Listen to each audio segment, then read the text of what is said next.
Tayo po ay manalangin. Panginoong Diyos na makapangyarihan sa lahat, kami po ay lumalapit sa inyo ng may pagpapakumbaba. Alam po namin na kami ay mahina at makasalanan, ngunit dahil sa kayo ay dakila at mapagmahal at punong-puno ng grasya, ay naririto kami ngayon sa inyong harapan. Tunay nga na kayo ang dakilang Diyos, ang aming tagapagligtas. At kung hindi dahil sa inyo, ay hindi kami naririto sa hapong ito upang kayo ay masamba, upang kayo ay dakilain. Panginoon, tinataas po namin sa inyo ang bansang Israel. Alam po ninyo kung ano ang nangyayari sa kanila. Dahil sa kasamaan o dito sa atrocity na nangyari sa kanila, ay hindi nila maiwasang makipagdigmaan sa mga Hamas. Panginoon, ang hinihiling po namin ay ang inyong kalooban para sa kanila. Alam po namin na marami ang nadadamay, marami ang nahihirapan dahil sa digmaang ito. Ngunit ito po ay naaayon sa inyong kalooban. Kaya kami po ay lumalapit sa inyo, Panginoon. Ang hinihiling po namin ay kapayapaan at kaligtasan na rin para sa bansang Israel. Panginoon, tinataas din po namin sa inyo ang aming iglesia,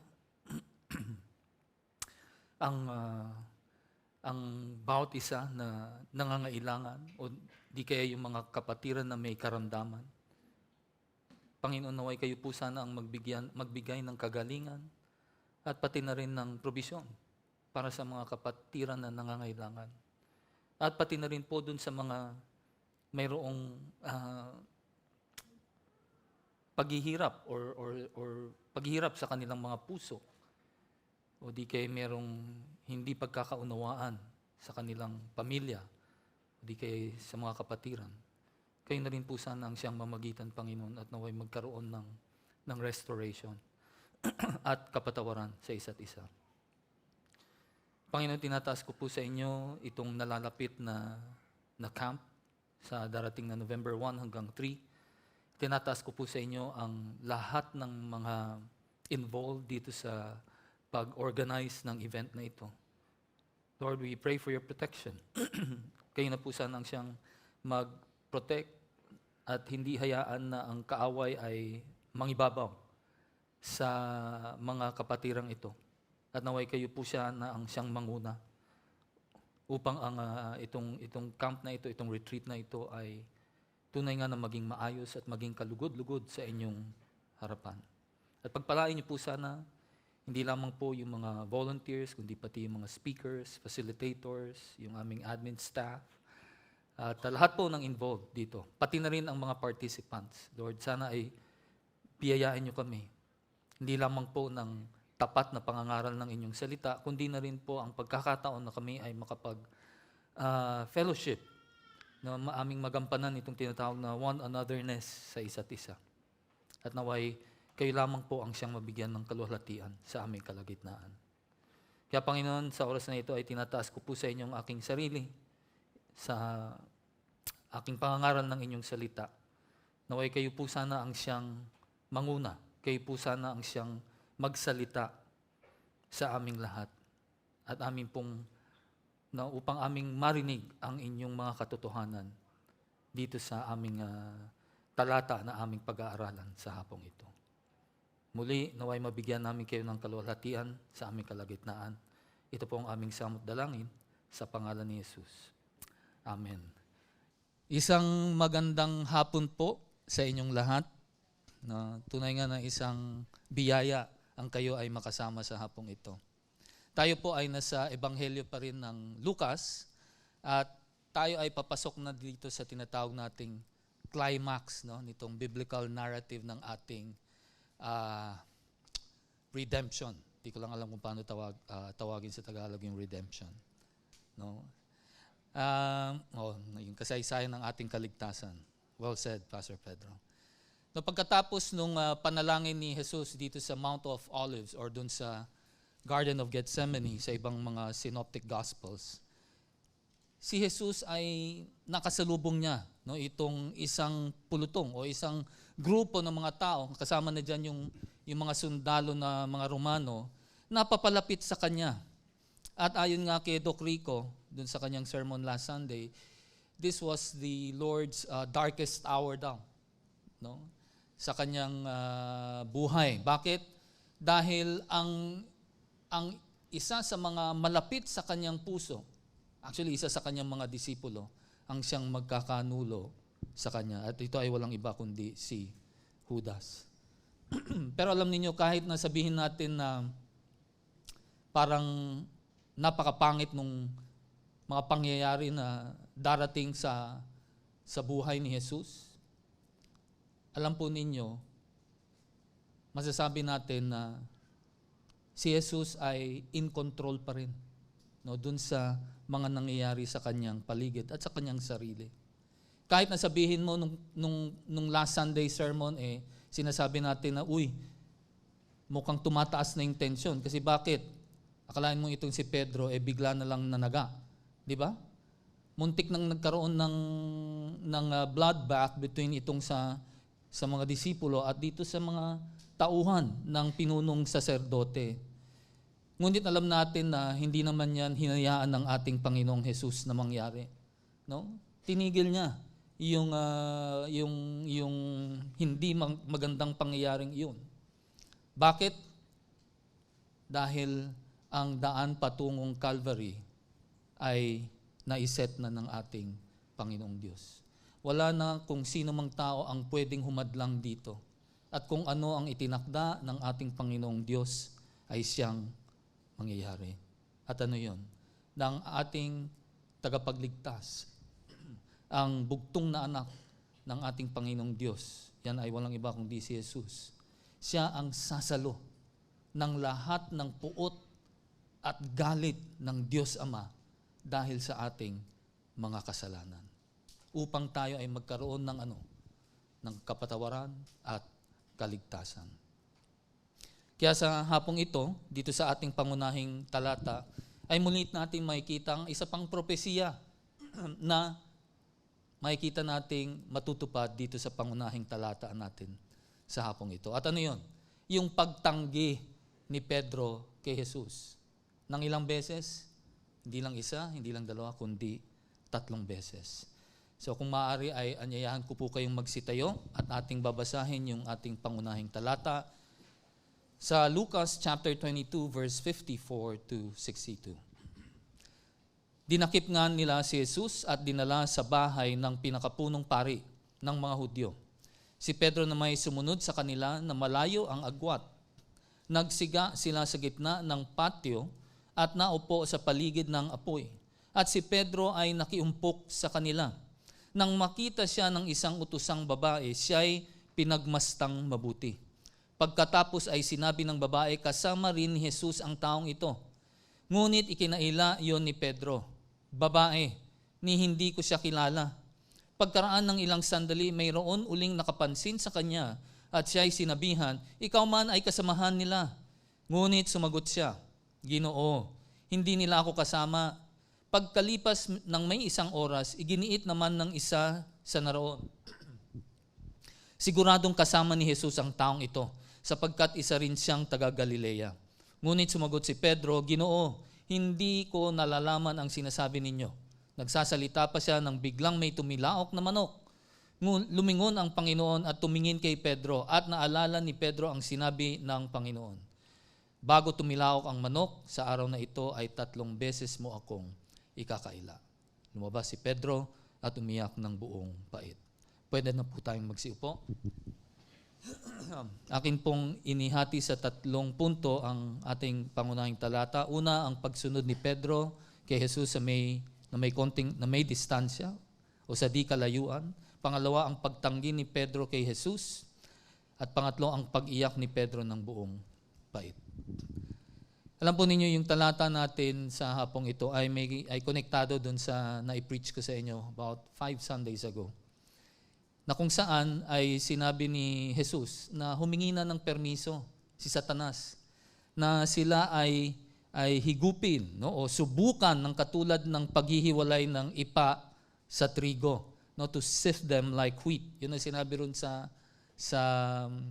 Luke chapter 22 verse 35 onwards. At hindi lang yon. Ano pa yung naipredict dito? Pinedict pa yung kanyang pagtanggi. No? Yung pagtanggi ni Pedro sa ating Panginoong Jesus. At dito sa ating pangunahing talata ngayon ay makikita natin ang katuparan ng propesiyang yon. Katulad ng sinabi ko dun sa aking huling sermon, ang nabanggit ko ron ay yung masasabi nating katapatan ng ating Panginoong Diyos upang tayo ay pagtibayin, no? O di kaya hinahawakan tayo kahit tayo ay nasa kalagitnaan ng pagsubok upang hindi raw tayo manghina o di kaya hindi pumalya ang ating pananampalataya. Pero alam ninyo, kahit nasabihin na natin hinahawakan o pinanghahawakan tayo ng Panginoong Diyos, hindi ibig sabihin nun na hindi na tayo magkakasala. Magkakasala pa rin tayo. Bakit? Dahil tayo ay nandito pa sa makasalanang katawan na ito. No, daranas talaga tayo ng pagsubok. Daranas tayo ng mga tukso.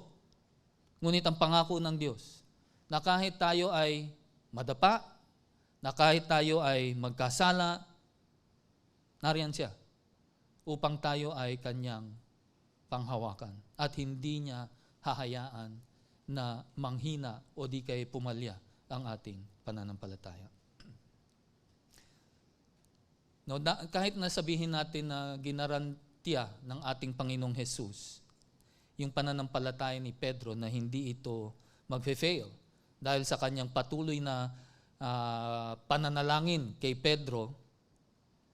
Pero alam ninyo, kung titignan ninyo ang kabaligtaran ng pangako na yan, ang sinasabi rito ni Jesus kay Pedro at dun sa kanyang mga disipulo na sila daw ay siguradong haharap sa mga matitinding pagsubok sa buhay na ito.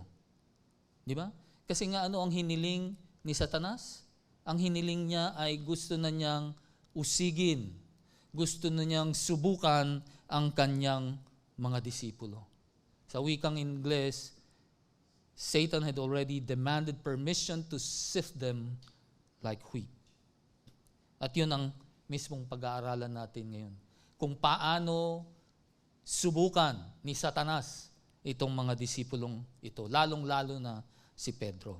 Tignan natin ulit yung verse 54. Ang sabi rito, dinakip nga nila si Jesus at dinala sa bahay ng pinakapunong pari ng mga Hudyo. Si Pedro na may sumunod sa kanila na malayo ang agwat, nagsiga sila sa gitna ng patio at naupo sa paligid ng apoy. Sa puntong ito po, ay inaresto na si Jesus at dinala doon sa bahay o doon sa palasyo ni Caiaphas na siyang, nung panahon na yun ay siyang pinunong saserdote.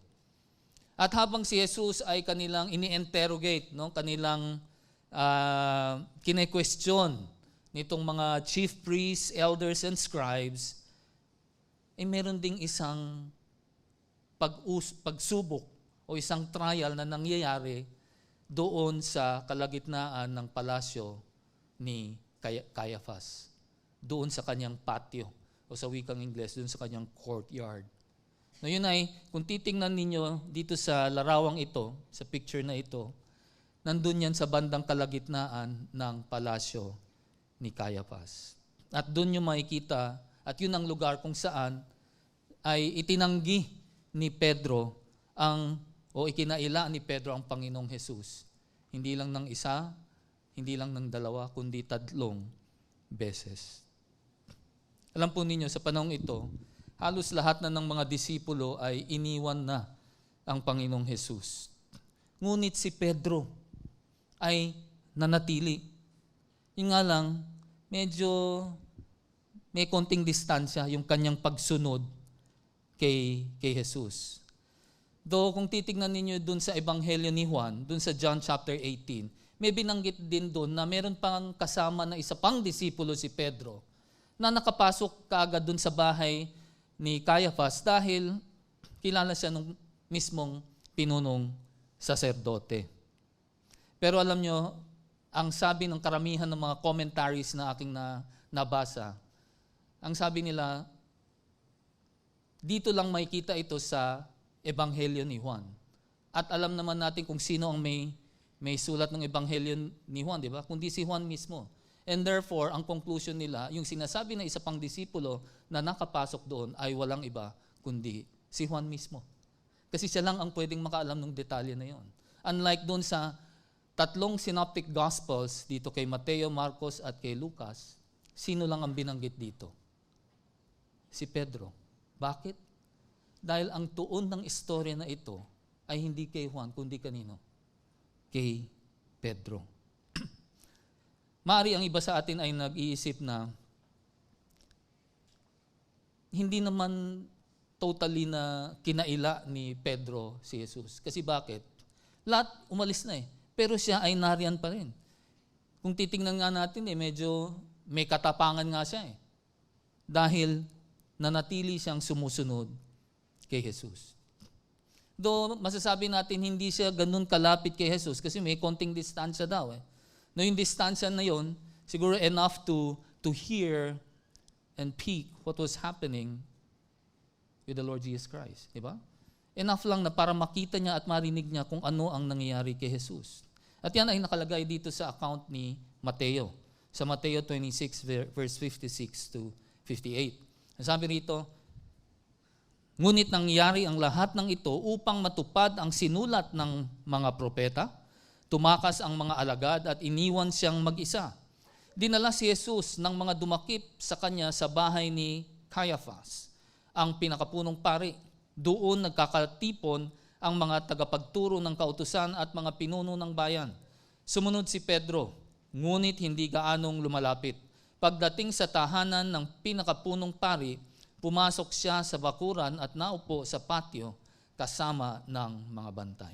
Nais niyang makita kung ano ang mangyayari. Iniwan na si Jesus ng halos lahat ng kanyang mga disipulo. Si Pedro na lang ang nandyan. At bakit daw siya nandyan? Gusto niyang mag-usi. Alam niyo yung usi, di ba? Mag-usyoso, di ba? Ngayon kung titingnan niyo ulit dun sa verse 55 ng Luke 22, ang sabi ron, nagsiga sila sa gitna ng patio at naupo sa piligid ng apoy. At si Pedro ay nakiumpok sa kanila. No, nakisama doon si Pedro. Bakit sila nagsiga ng apoy? Alam po ninyo, yung panahon ng tagsibol, pagdating ng kinagabihan, kadalasan ay malamig sa Israel. At dahil dyan ay kinailangan nila magsiga ng apoy para hindi sila masyadong ginawin o lamigin. At naiisip ko si Pedro sa panahon na ito, since malamig, malamang meron siyang bandana o yung scarf, tinakpan niya yung kanyang ilong hanggang dito sa kanyang bibig para hindi siya makilala na kasapakat siya ni Jesus. Alam niyo yung kasapakat? Alam naman niyo siguro yan, di ba? Hindi. No, ibig sabihin kapangkat o kasamahan. No, 'yun ang ibig sabihin nun. Para hindi mahalata na siya ay kasamahan ng ating Panginoong Jesus. Alam nyo, sa simula, mukhang nakakalusot siya eh. Kasi nakasama pa siya dun eh. Di ba? Kasama nilang nagpapainit siguro ng kanilang kamay at ng katawan dun sa may apoyan. Siguro ang ginagawa dito ni Pedro, para siyang isang espiya o parang isang secret na follower of the Lord Jesus. Kaya patago siya para hindi siya makilala. Pero mga kapatid, matanong ko nga sa inyo, tingin niyo ba meron bang ganong Kristiyano? Yung secret Christian? Meron bang ganon? Na Kristiyano ka, pero sikreto lang. Dapat hindi nahalata na ikaw ay isang Kristiyano. Meron akong ikukwento sa inyo. Alam po ninyo, nakwento lang ito sa akin ng isang kapatiran din before. Sabi niya, meron daw isang junior executive na pumunta doon sa kanyang boss kasi nalaman niya na itong boss niya raw ay naging Kristiyano na.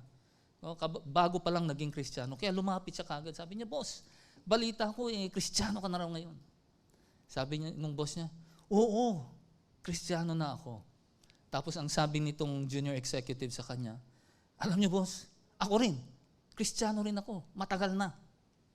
Alam niyo anong sagot nung boss niya? Sabi nung boss niya, we. Sabi nung boss niya, hindi nga. Pag sinabihan ka ng ganyan, anong ibig sabihin nun? Ibig sabihin ay hindi ka panipaniwala. Bakit? Kasi sabi nitong boss niya, paano naman kung nung dating mahilig kaming nag-bar hopping, isa siya sa mga promotor at parating nakabuntot sa amin. At siya pa yung nagdadala sa amin kung saan dapat na hindi puntahan ng isang tunay na Kristiyano. Kaya paano siya maniniwala na itong taon na ito ay isang Kristiyano? Meron bang secret Christian? Abay, wala po. No, it's either you are for him or you are against him. Yes, there will be times na dahil sa takot, dahil sa peer pressure, no, medyo isinasantabi natin sandali yung ating pagiging Kristiyano at napapasunod tayo sa daloy ng mundo. Bakit? Kasi natatakot tayo na maipakita yung ating pagiging Kristiyano. Kasi baka ma-ostracize tayo. No? Baka itatwa tayo ng mga taong kakilala natin. No? KJ ka naman born against ka naman Alam nyo, si Pedro sa oras na ito ay nasa ganong sitwasyon. He was trying to be brave. Nagpapakita siya ng lakas ng loob, pero sa totoo lang, ang kanyang pananampalataya ay mahina. At ako ay naniniwala na sinadya talaga ng Panginoong Hesus na dalhin si Pedro sa ganung sitwasyon upang matutunan niya ang kanyang leksyon dito sa kahiyang-hiyang pangyayaring ito sa kanyang buhay. Di ba? Naalala niyo pa ba anong sinabi ni Pedro? Nung sinabi ni Jesus na hiniling ng kaaway na usigin kayo? Ano ang sagot ni Pedro sa kanya? Puntahan natin yung verse 33. Sumagot si Pedro, Panginoon, handa po akong mabilanggo at mamatay na kasama ninyo. Yan ang pangako ni Pedro sa kanyang Panginoon. Pero nasaan si Pedro ngayon? Nasaan siya ngayon? Bakit sumusunod nga siya pero medyo may konting distansya? Bakit hindi siya sumunod na nasa likuran mismo ng ating Panginoong Hesus? Bakit niya itinatago ang kanyang tunay na katauhan dun sa mga taong nakapaligid sa kanya? Alam niyo, ang ipinapakita rito ni Pedro ay yung kanyang tinatawag natin na immaturity o di kaya yung kahinaan ng kanyang pananampalataya. Naalala niyo pa ba yung isang insidente sa Ebanghelyo ni Mateo na kung saan ay nakita ng kanyang mga disipulo na si Jesus ay naglalakad sa dagat, doon sa tubig, no? Naalala niyo pa ba yung tugon o yung naging reaksyon ni Pedro doon nung makita niya si Jesucristo na naglalakad sa tubig? Tingnan natin sa Mateo 14:26-31. Kinilabutan sa takot ang mga alagad nang makita nilang may lumalakad sa ibabaw ng tubig. Multo, sigaw nila. Ngunit nagsalita agad si Jesus at sinabi sa kanila, huwag kayong matakot. Ako ito. Sinabi ni Pedro, Panginoon, kung talagang ikaw nga yan, papuntahin mo ako dyan sa kinaroroonan mo sa ibabaw ng tubig. Sumagot siya, halika.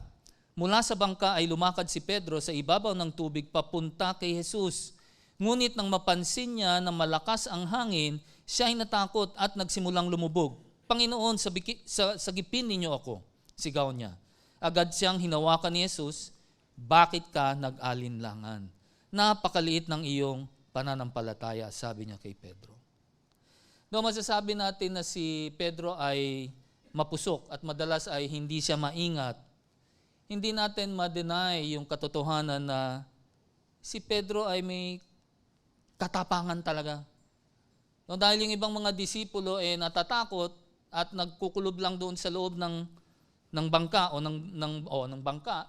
Itong si Pedro naglakas loob na sabihin kay Jesus na Panginoon, kung ikaw nga yan talaga, utusan mo ako na lumapit sa iyo. Kahit na alam niya na delikado o mapanganib yung nasa paligid niya, ay matapang niya ring sinuong ito. Pero alam naman natin, nung siya ay nagsimulang makalakad sa tubig, after a few steps, ano nang nangyari? Nagsimula na rin siyang lumubog. Bakit? Dahil natakot siya. Natakot siya sa nakikita niya sa kanyang paligid. Sa lakas ng hangin, sa lakas ng alon, mga pagsubok sa buhay. Nung makita niya ito, ay natakot siya. At ano ang isinigaw niya? Panginoon, iligtas mo ako. At anong sabi ni Jesus? Bakit ka nag-alinlangan? Napakaliit ng iyong pananampalataya. At dito sa sitwasyon ni Pedro ngayon, dahil sa ayaw niyang ipakita ang kanyang tunay na katauhan, isa lang ang ibig sabihin nito. May takot siya sa tao. Takot siya sa kung anong sasabihin ng mga taong nakapaligid sa kanya. At ito ay pagpapatunay lamang ng kahinaan ng kanyang pananampalataya. Pero alam niyo mga kapatid ko, hindi natin dapat husgahan kaagad si Pedro. Bakit?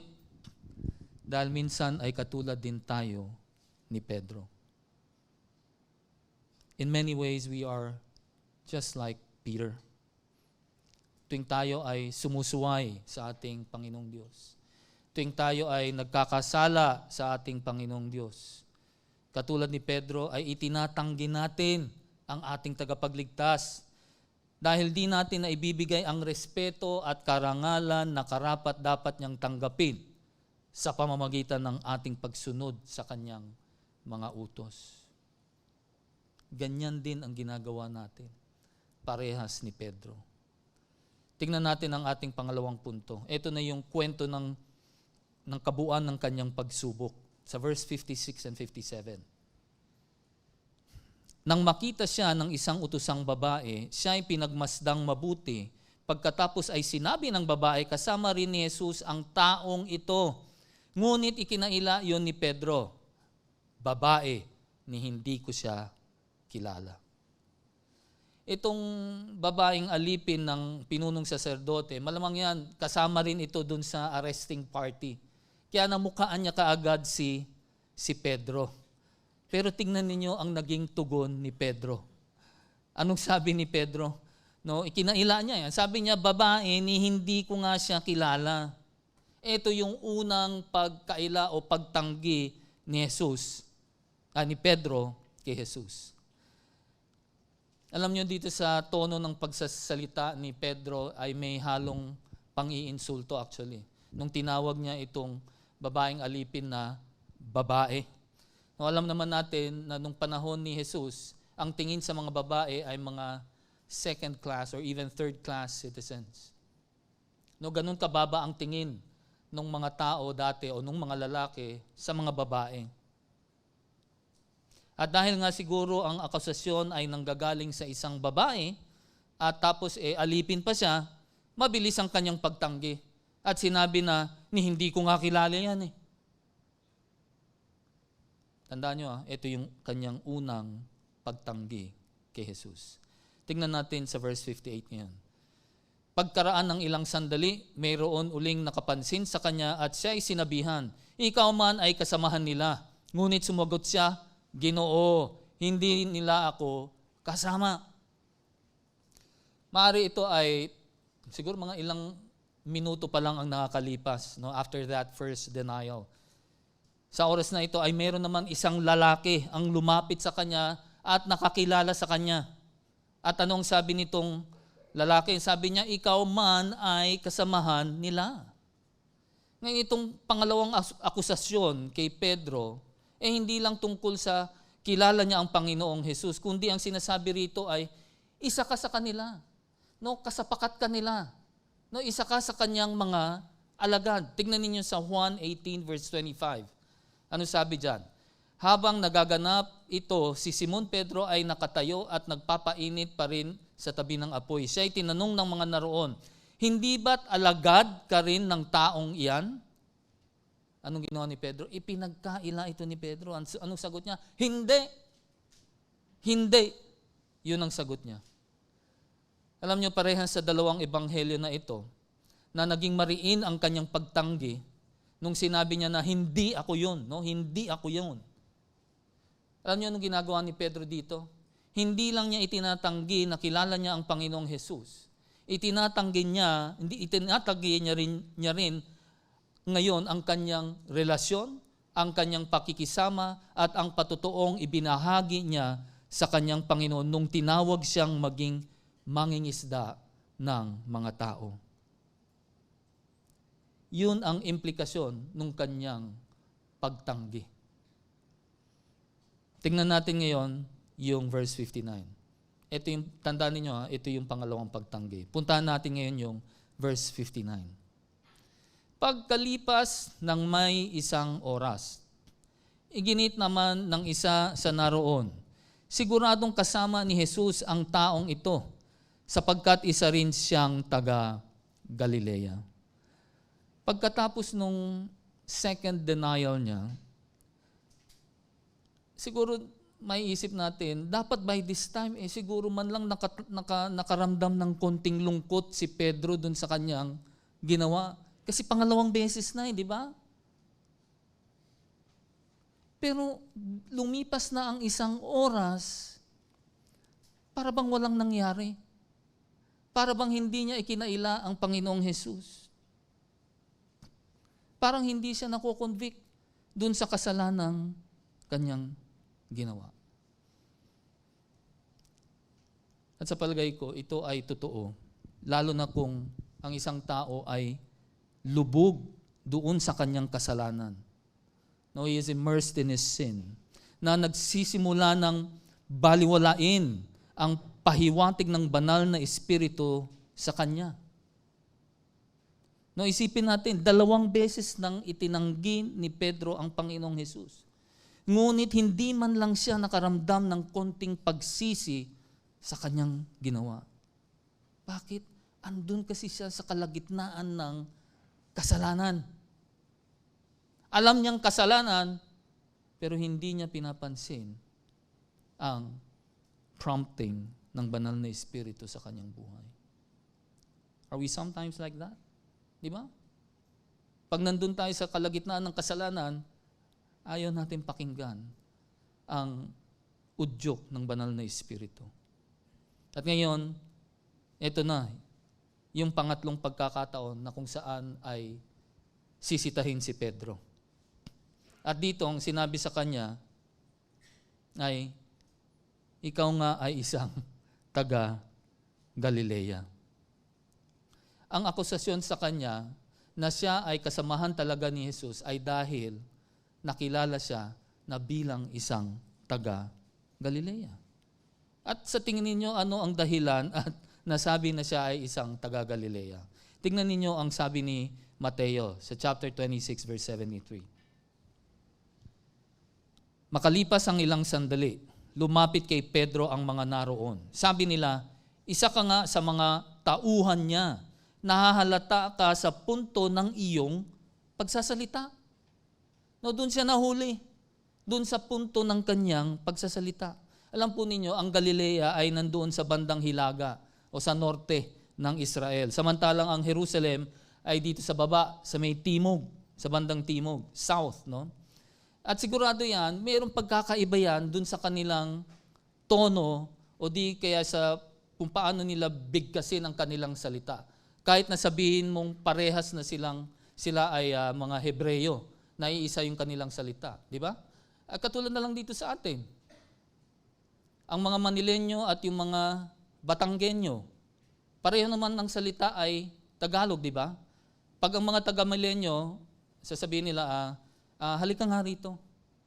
Pero yung mga Batanggenyo, paano? Halika nga rin eh. Di ba? Halika nga rin eh. Parang hindi mo alam kung galit o ano, pero, di ba may ganung salita? Tama ba, Kuya Aret? Nasaan na si Kuya Aret? Di ba yung mga Batanggenyo? The same language, pero iba yung kanilang tono and kung paano nila bigkasin. At dito nahuli si Pedro. Hindi lang yun.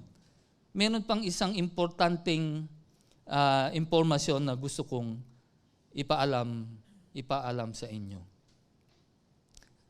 Na pag narinig nyo ito, sasabihin nyo talaga, imposibleng itanggi pa ni Pedro na kasamahan siya ni Jesus. Alam nyo kung bakit?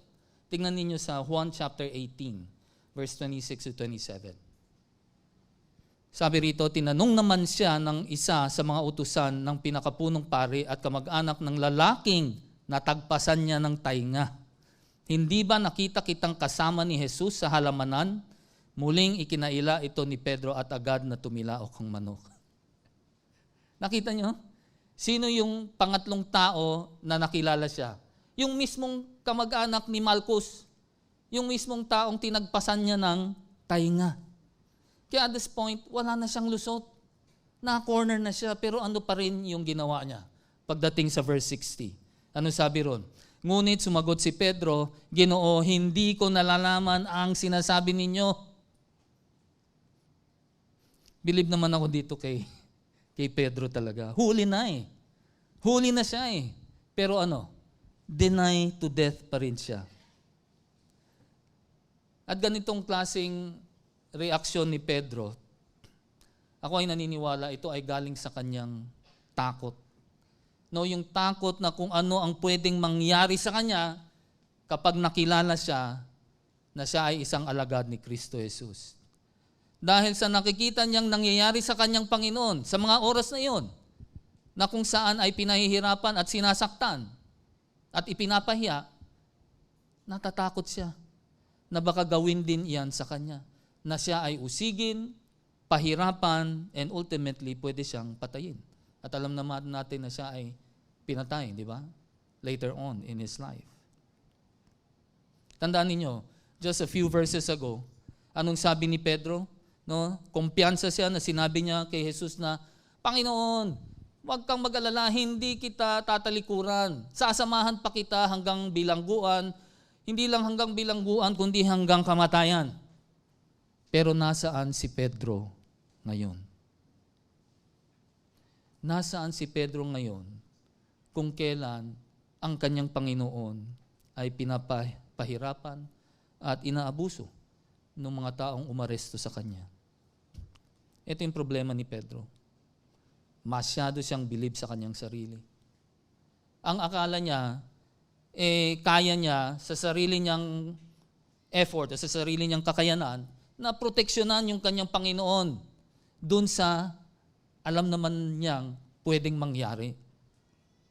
Ngunit imbis na siya ay nasundin niya ang babala ni Jesus, kinontra pa niya yung sinabi ni Jesus.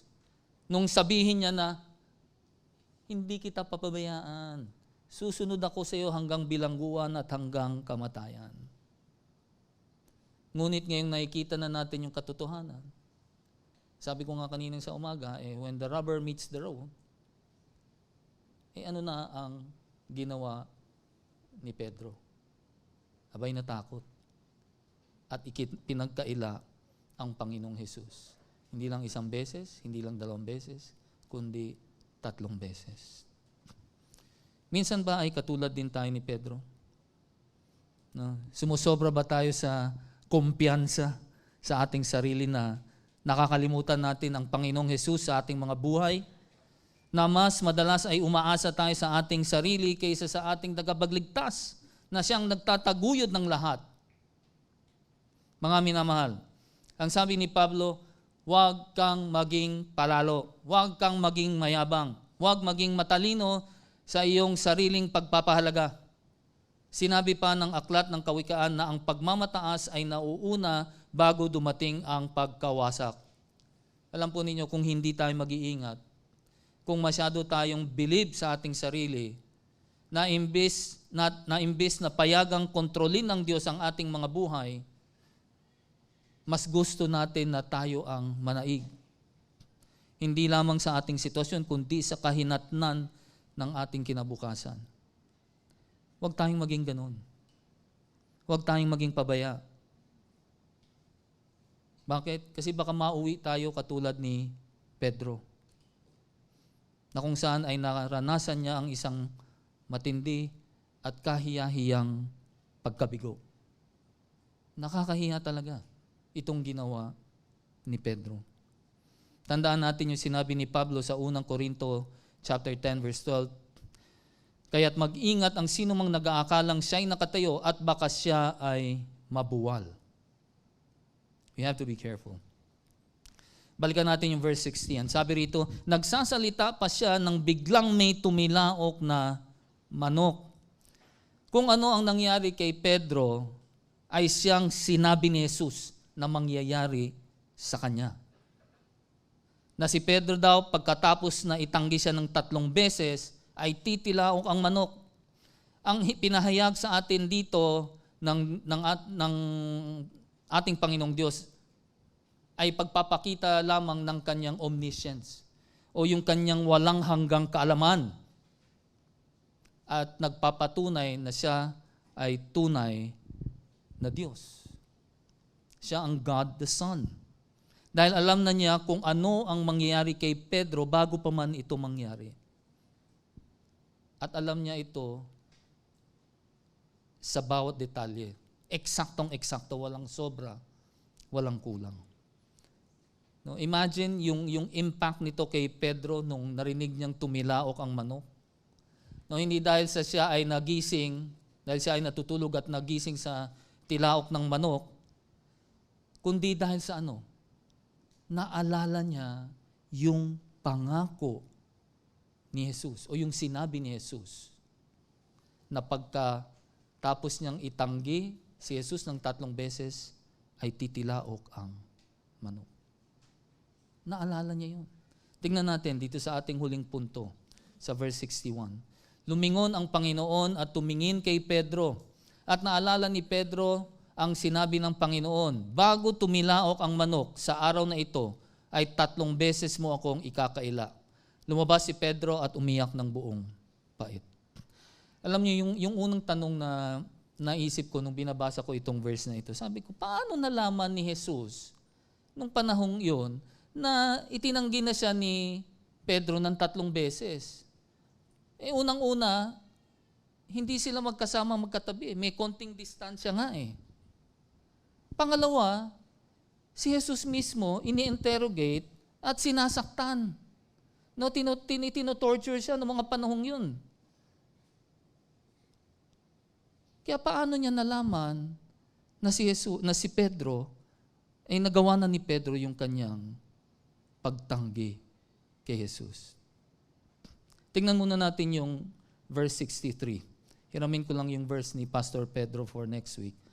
Just to prove something. Pakita ko lang sa verse 63. Ang sabi rito, samantala si Jesus ay kinutya at binugbog ng mga nagbabantay sa kanya. All this time, nung dinala siya sa bahay ni Caiaphas, anong ginagawa sa kanya? Siya ay kinukutya at binubugbog. Sa ibang ebanghelyo, may binanggit pa doon na dinuraan siya, sinampal siya, kung ano-anong ginagawa sa ating Panginoong Jesus. And yet, sino ang nasa isip ni Jesus noong mga panahong iyon? Ang sarili ba niya? Hindi. Ang nasa isip niya ay sino? Si Pedro. Siya mismo ay nasa kalagitnaan ng matinding paghihirap. Ngunit sino ang nasa kanyang kaisipan? Si Pedro. Bakit? Dahil nga siya ay ang Diyos anak, alam niya na si Pedro ay nahulog na sa patibong ni Satanas. At hindi katulad nung nangyari kay Judas, ayaw ni Jesus na mangyari din kay Pedro yung nangyari kay Judas. Kaya kung titingnan natin verse 61 ulit, kahit na sa kalagitnaan ng kanyang paghihirap, lumingon si Jesus at tinignan si Pedro. Nagkaroon sila ng eye-to-eye contact. Pero yung pagtingin na yun ay may pagtingin ng pagmamahal. Na kumbaga ay nangungusap ang kanyang mga mata at sinasabi kay Pedro na, naalala mo ba yung sinabi ko sa iyo? Naalala mo ba yung babala na sinabi ko sa iyo? Naalala mo ba na sinabi kong ipinanalangin kita na ang iyong pananampalataya ay hindi papalya? At yung pagtingin na yon ay ang pagtingin din na ipinukaw ng ating Panginoon Jesus kay Pedro nung ito ay kanyang tawagin bilang maging alagad niya. Tingnan natin sa Juan chapter 1 verse 42. At isinama ni Andres si Simon kay Jesus, tinignan ni Jesus si Simon at sinabi sa kanya, ikaw ay si Simon na anak ni Juan, ikaw ay tatawaging Cephas, na ang katumbas ay Pedro.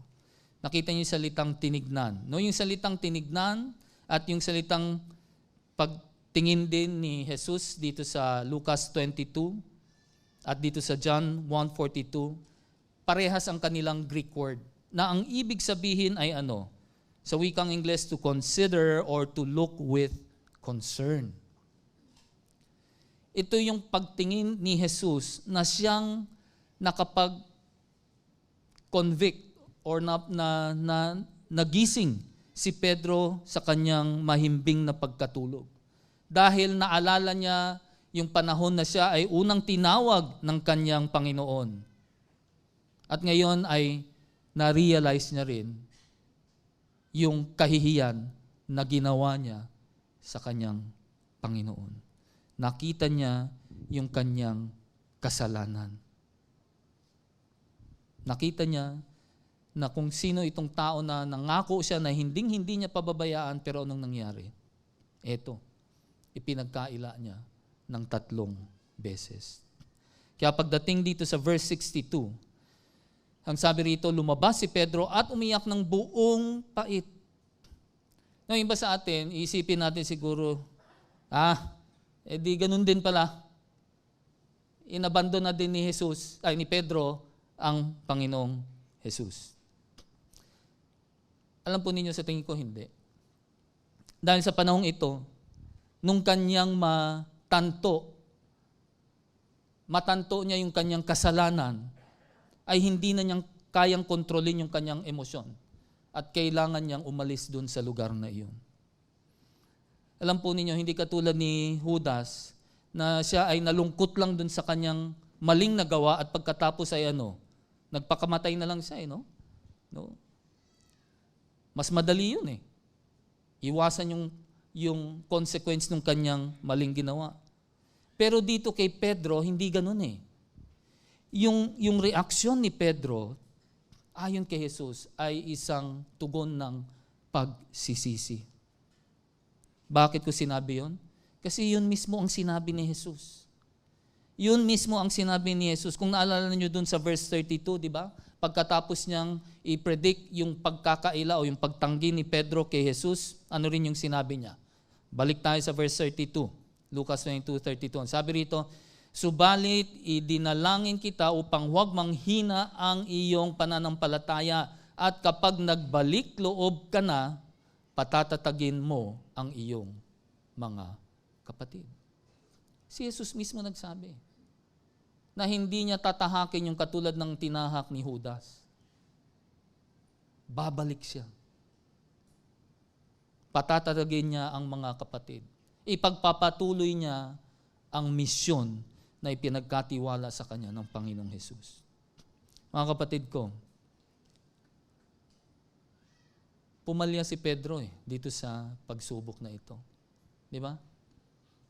Nakakahiya nga yung ginawa niya Pero alam ninyo, kahit na siya ay pumalya, hindi ibig sabihin na palpak ang kanyang pananampalataya. Hindi po. Bakit? Dahil ang Panginoong Jesus mismo ang siyang humahawak sa kanya. At hindi niya hahayaan na ang pananampalataya ni Pedro ay pumalya. Bagkus ay panghahawakan niya ito. At sisiguraduhin niya na hindi mawawala o papalpak ang kanyang pananampalataya. Alam naman natin kung ano ang nangyari kay Pedro pagkatapos nitong insidenteng ito, itong kahiyahiyang insidente na ito. And kung naalala nyo, napag-aralan na natin yung Ebanghelyo ni Juan, di ba? Dito nakita natin kung paano na naibalik ni Jesus si Pedro dun sa kanyang kawan. Tingnan natin sa John 21, verse 15 to 17. Pagkakain nila, tinanong ni Jesus si Simon Pedro, Simon, anak ni Juan, iniibig mo ba ako ng higit sa mga ito? Opo, Panginoon, alam ninyong mahal ko kayo. Tugon niya, sinabi sa kanya ni Jesus, kung gayon, pakainin mo ang aking mga batang tupa. Muli siyang tinanong ni Jesus, Simon, anak ni Juan, iniibig mo ba ako? Sumagot si Pedro, opo, Panginoon, alam ninyong mahal ko kayo. Sabi ni Jesus, alagaan mo ang aking mga tupa. Pangatlong ulit na tinanong siya ni Jesus, Simon, anak ni Juan, mahal mo ba ako? Nalungkot si Pedro sapagkat 3 beses siyang tinanong ng mahal mo ba ako? At sumagot siya, Panginoon, alam po ninyo ang lahat ng bagay. Alam ninyong mahal ko kayo. Sinabi sa kanya ni Jesus, pakainin mo ang aking mga tupa. Tawag ko nga dito sa wikang Ingles is the love rebuke. No? Ni-rebuke ni Jesus itong si Pedro sa pamamagitan ng ano? Ng pagmamahal. Sa pamamagitan ng pagmamahal at hindi galit.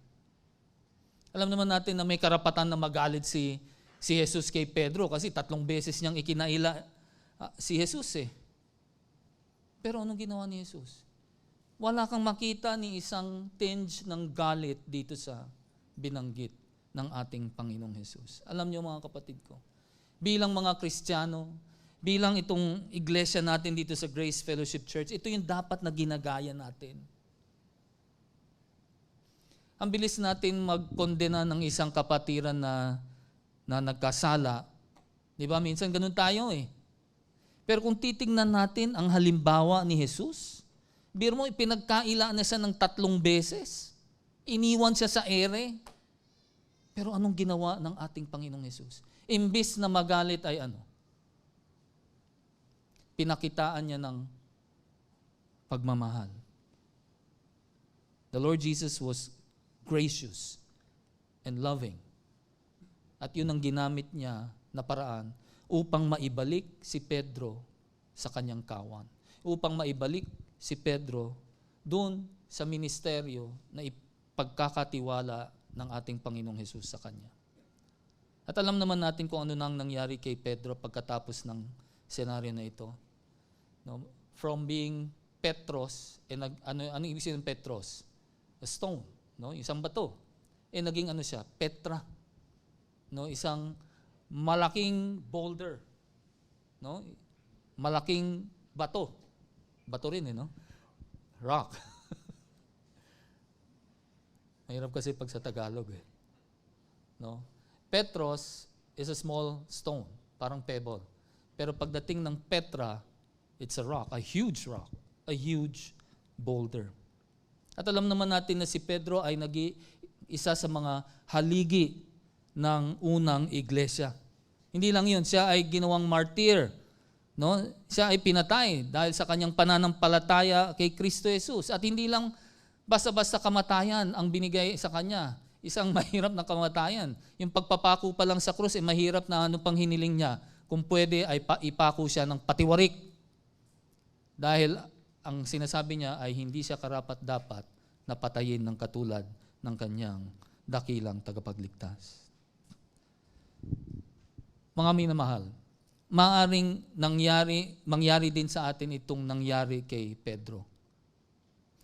Kung sinimulan mong ilagay ang iyong sarili sa pedestal at kunin ang lugar ni Kristo sa iyong buhay, tandaan natin, na kapag mas mataas ang iyong pag-akyat, lalong malakas at masakit ang iyong pagbagsak. Di ba? Maging sensitibo sana tayo sa pahiwatig ng banal na Espiritu sa atin. Huwag tayong makipaglaro sa apoy o makipaglaro sa kasalanan. Alalahanin natin na kaya tayong subukin ng kaaway ng anumang oras kung pababayaan natin ang ating mga sarili at hindi tayo nag-ingat. Magtiwala tayo sa Panginoong Hesus at hindi sa ating sarili. Dahil alam naman natin na siya lamang ang humahawak at nagpapatatag sa atin upang tayo ay manatili sa ating pananampalataya sa Kanya. Di ba? Yan sabi niya, so that our faith may not fail. Hindi dahil sa atin, kundi ito ay dahil sa Kanyang grasya at sa Kanyang pag-ibig. Manalangin po tayo. Panginoon, salamat po sa inyong salita. Salamat po sa sakripisyo ng inyong bugtong na anak na si Kristo Jesus. Na kahit ilang beses kaming nagkasala sa Kanya, sa inyo, ay sa pamamagitan ng Kanyang grasya, ay patuloy niyo pa rin kaming pinapatawad. Naway, bigyan niyo kami ng kakayanan sa pamamagitan ng inyong banal na Espiritu na maiwasan ang tukso at mga kasalanan na nasa aming harapan. Maraming salamat, Panginoong Diyos, sa kapatawaran na aming natanggap mula sa sakripisyo ng aming tagapagligtas. Pagpalain niyo po nawa ang bawat isa sa amin na nanirito ngayon. Salamat po, Panginoong Hesus. Ito po ang aming dalangin sa pangalan ni Hesus. Amen. Ang ating benediction passage ay sa Hebreo chapter 13 verse 20 to 21. Ang Diyos ng kapayapaan ang siyang muling bumuhay sa ating Panginoong Hesus na naging dakilang pastol ng mga tupa dahil sa kanyang dugo na nagpatibay sa walang hanggang tipan. Naway ipagkaloob niya sa inyo ang lahat ng kailangan ninyo upang maisagawa ang kanyang kalooban. At sa pamamagitan ni Jesucristo ay gawin niya sa atin ang nakalulugod sa Kanya. Papurihan nawa si Kristo magpakailanman. Amen. Have a blessed day, everyone.